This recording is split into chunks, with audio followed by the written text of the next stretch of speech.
The man used a small knife to carve crosses into bullets and then lined them up. But these bullets weren't for himself. They were for Officer Mark.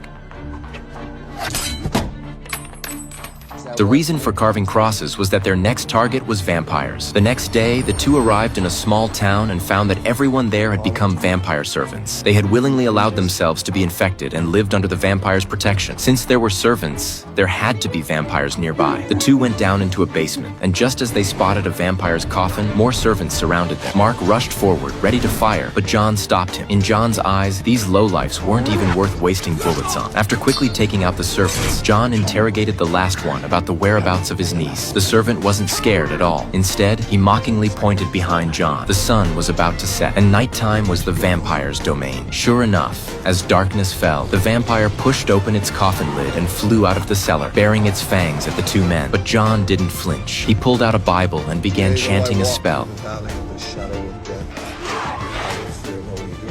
From the Bible, several darts rose up. John casually threw them, taking out a few vampires with ease, and the last one, terrified, fled. John continued questioning about his niece and soon learned she had been taken west.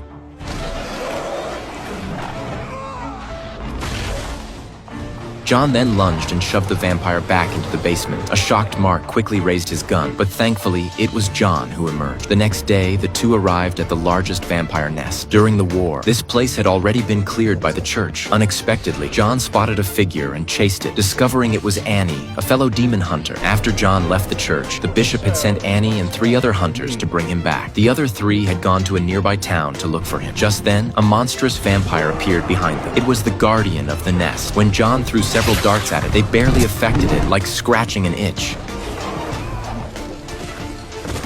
Facing the powerful guardian, John pressed his hands together and charged. Annie instinctively threw 2 stones. John used them as stepping stones, and together they perfectly killed the monster.